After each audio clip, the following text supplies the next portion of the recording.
Hi, daily host students. Mr. Kaczynski with you. 7.7, practice your skills exercises. All kinds of transformations now that we've got going. Here we go. Let's get right after it. These might take us a while. Ted and Ching-Ai are using a motion sensor for a walker investigation. They find the graph at the right models the data for Ted's walk. Write an equation to describe this graph. I don't see any vertical stretch. I don't see any reflection of the parent function. The parent function being, let's write that one down, y equals the absolute value of x. All I see is the translation 5 units right. So that's going to be y equals, getting my hands warmed up here on my writing. It's obviously not very good. X minus 5, the absolute value of x minus 5. So that's it on that one. Translation is the first transformation we used or learned, so that shouldn't be too big a deal. Ching-Ai walks so that her distance from the sensor is always twice Ted's distance from the center. Sketch a graph of this. I think I'll just do this right on top of this graph here. How about we grab this, move it down a little bit. Let's see. So always twice the distance. So this is going to be at, I'm going to have to extend this a little bit.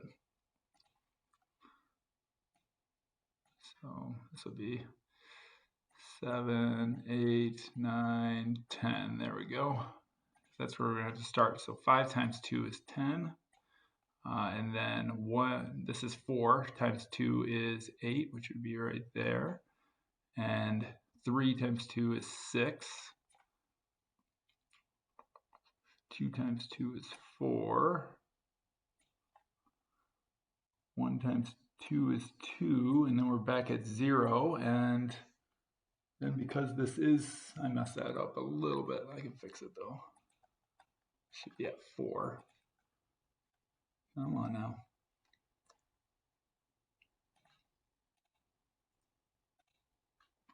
All right, so 4 right there. All right, and then there is symmetry here, so it shouldn't be hard for us to kind of just go out here symmetric to those other points right about there. So there's the other student's walk.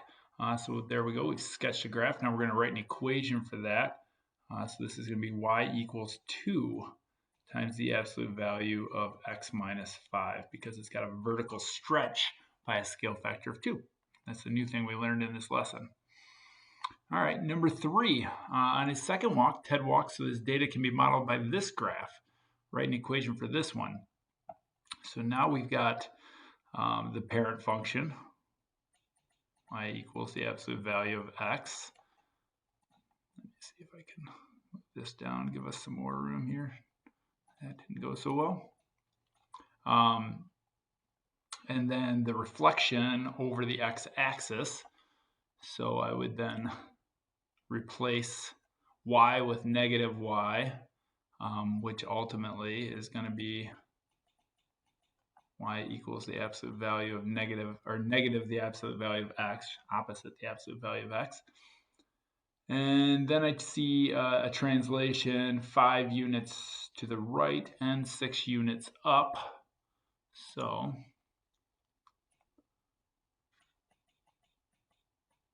to do the 5 units right, I'd replace x with x minus 5. And to do the 6 units up, I'd replace y with y plus 6. Or I'm sorry, y. I better actually do it because I feel like I'm going to mess it up here. Y minus 6. Yeah, there we go. So that would end up being absolute or opposite the absolute value of x minus 5 plus 6. There we go. Describe how Ted walked to create this graph. We've been doing that for a long time. So Ted started. Next, well, 0 meters, I guess, from the motion sensor.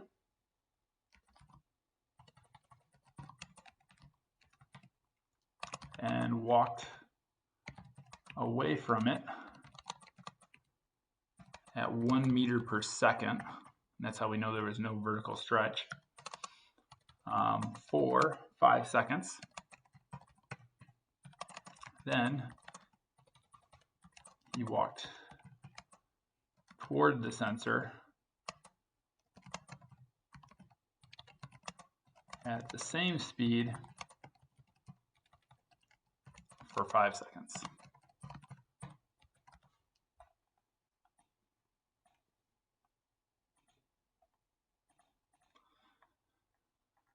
All right, so now we're going to describe each graph as a transformation of one of these parent functions. Then we're going to write the equation of the image. Okay, here we go. So I see a vertical stretch by a scale factor of 3. You can see that right here, this 3-to-1 ratio right there from the first point. So let's write that up. A vertical stretch of y equals the absolute value of x by a scale factor of 3. No reflections. We do have some translations. And a translation, 3 units right. I'm going to go right 3 units. And down 4 units. Okay, let's see what that looks like when we write our equation then. It's going to be y equals 3 times the absolute value of x minus 3 minus 4. So this 3 is our vertical stretch, this 3 is our right 3 units, and this 4 is our down 4 units. Next up, what do I see here? I see a vertical shrink, and if you can't see the vertical shrink here, it's from the vertex to here. That's by 1/3, I believe. All right, so let's start there. A vertical shrink of y equals the absolute value of x by a scale factor of 1/3. I see a reflection over the x-axis, and a translation left 4 units and up 3 units. I think we got everything there, and we should be able to write our equation now. So our reflection, negative. Our vertical shrink, 1/3, that's the scale factor. We went 4 units left, so that's going to be replacing x with x plus 4, and then up 3 units, so here's a plus 3. Next. All right, I do see a vertical stretch here. No, it's actually a vertical shrink. You can see the 1/2 right there from the vertex. Okay, so it's going to be a vertical shrink by a scale factor of 1/2. Let's see, 1 to the right. Yeah. We'll test this one by graphing it too. Maybe we're wrong. All right, so a vertical shrink of y equals x squared by a scale factor of 1/2. I see a reflection over the x-axis.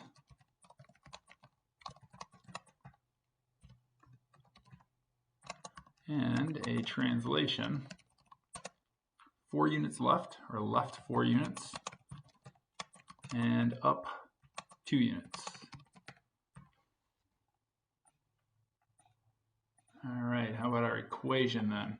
That's going to be y equals negative for our reflection, 1/2 for our vertical shrink, x plus 4 for our translation, 4 units left, squared, don't forget the squared, Lots of people do. And then plus 2 for our translation, 2 units up. Let's graph this one, see how we did.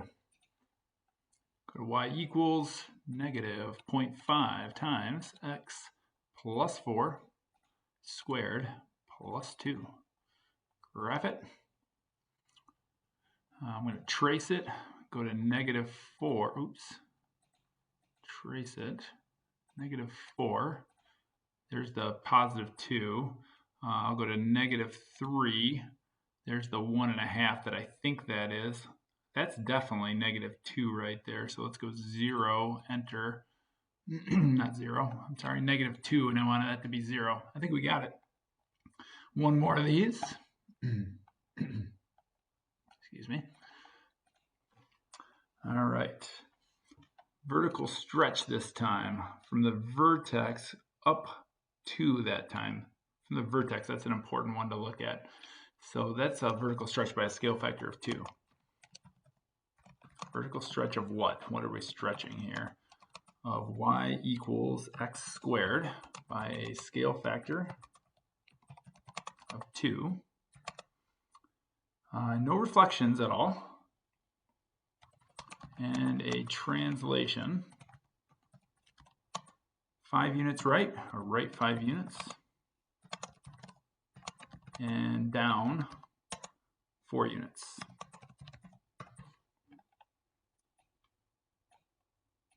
Equation.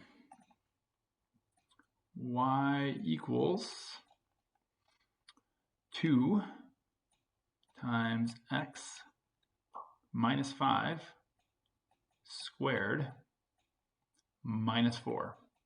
So there's our vertical stretch, there's our 5 units right, and there's our 4 units down. We could graph it if we wanted to. I encourage you to do so. All right. Consider the graphs of y equals x squared and y equals 3x squared. For the graph of the parent function, the point on the graph 1 unit to the right of the vertex is up 1 unit. And we kind of saw that right here. And we saw that here as well, 2 units up. All right, so you could graph those two and check to see if that's the case. For the graph of y equals 3x squared, the point is up 3 units. For each equation in 5a through f, give the coordinates of the vertex of its graph, then find the coordinates of the point on the graph whose x-coordinate is 1 unit to the right. All right, let's start off with the vertex on all these. The vertex of this one is at 0, 0. I don't see any translation there. The vertex of this one is at 0, 0. Again, no translation that I'm observing at all. The vertex of this one, however, is at negative 3, positive 1. It's been translated 3 units to the left and 1 unit up. This one, 2 units to the right and 4 units to the left, so negative 4.